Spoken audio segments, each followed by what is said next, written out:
Wow, you guys, Candace Owens just destroyed Whoopi Goldberg. You haven't seen anything like it. Check this out. Do any of you men have any eggs or the possibility of carrying a fetus? How dare you talk about what a fetus wants? You have no idea. Now, I'm fine if you disagree with abortion. I have no problem with that. My problem comes when you tell me what I need to do with my doctor and my family. How dare you? Welcome back. For today's Counterpoint segment, I wanted to discuss the recent Supreme Court abortion case. Honestly, this isn't even about whether you're pro-choice or pro-life. I just do not like bad arguments. And the arguments that are coming from the left right now are absolutely bonkers. So let's start with absolutely bonkers, Joy Behar.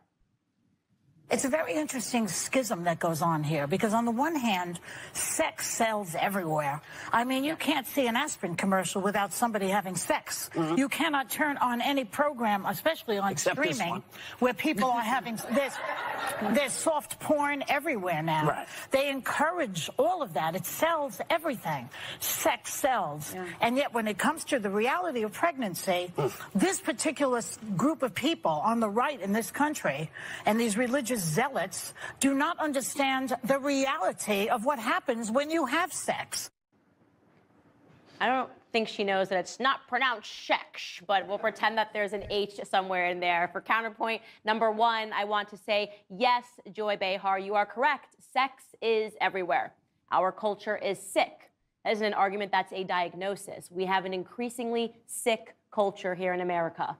Religious zealots and or people on the right very much understand that reality. We understand that when a culture promulgates promiscuity, it leads to people engaging in unfulfilling, unprotected sex.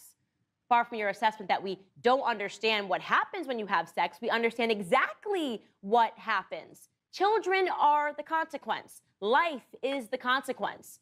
It would seem to me that it's the atheist zealots, the ones who have normalized sex-laden aspirin commercials, that don't quite understand what happens when you have unprotected sex. And then, when they find out, they go, whoops, well, good thing I learned in health class that I can just get an abortion to deal with it. Did you know, Joy, that before federally funded sex ed programs in school, which sprang up in the 1970s, and before Roe v. Wade in 1973, teenage pregnancy rates in this country were declining over a period of 12 years. Maybe what we on the right understand is that there is such a thing as sexually transmitted insanity, the normalization of non-committal sex, which is pervasive in our culture and in our schools, and it serves no one, least of all the young women who wind up pregnant and are pressured to make a life-altering emotional decision that is packaged to them as the responsible thing to do. I believe that you and the ladies that sit beside you contribute daily to that toxic culture of lies. I really want to know what you guys think about that. I know people that are really close to me that made the wrong choice and they regret it. That's why I believe that they need to stop letting them destroy the family unit and the creations of family. These people do not want to see families. I honestly don't even know what they're going for at this point. Outside of a Kamala Harris rally, there was a Planned Parenthood bus and also a vasectomy bus. It's just in your face on what they really want and what they don't want. Now let's hear from your co-host. Do any of you men have any eggs or the possibility of carrying a fetus? How dare you talk about what a fetus wants? You have no idea. Well, I'd love to see the same energy when it comes to biological men dressing up as women and claiming they can get pregnant because they're trans women. Something tells me Whoopi wouldn't be singing the same tune in that conversation, but we'll leave that aside for now. Now, I'm fine if you disagree with abortion. I have no problem with that. My problem comes when you tell me what I need to do with my doctor and my family. How dare you? How dare you? All right, counterpoint to you, Whoopi Goldberg. Number two. Did you guys know back at home, by the way, that in 2017, Whoopi Goldberg received a GLAAD Media Award for executively producing a show called Strut? It was a transgendered modeling show. She won the award for speaking up for trans rights and against those trying to roll them back. Oopsies! This is why I love intersectionality. Here we are in the middle of a vicious culture war where a bunch of men playing dress up and trying to convince people that they are women and can give birth, and They can chest feed, and here comes along Whoopi Goldberg, and she's so fired up about abortion that she accidentally tells the truth. Only women can give birth. Only women have a womb that is capable of carrying a child. They say, never get in the way of our enemies when they are making a mistake. They also say, even a broken clock is right twice a day. I say, thanks, Whoopi, for proving that even idiots are capable of understanding basic biology.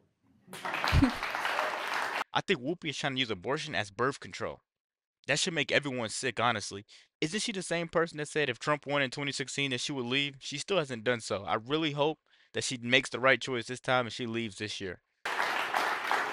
And for the last counterpoint, which I believe is so important in terms of this abortion debate, we currently have a culture where men are routinely accused of not stepping up to the plate. In fact, just this week, it was announced that only 18% of households in America today feature a nuclear family unit, a married mother and a father raising children.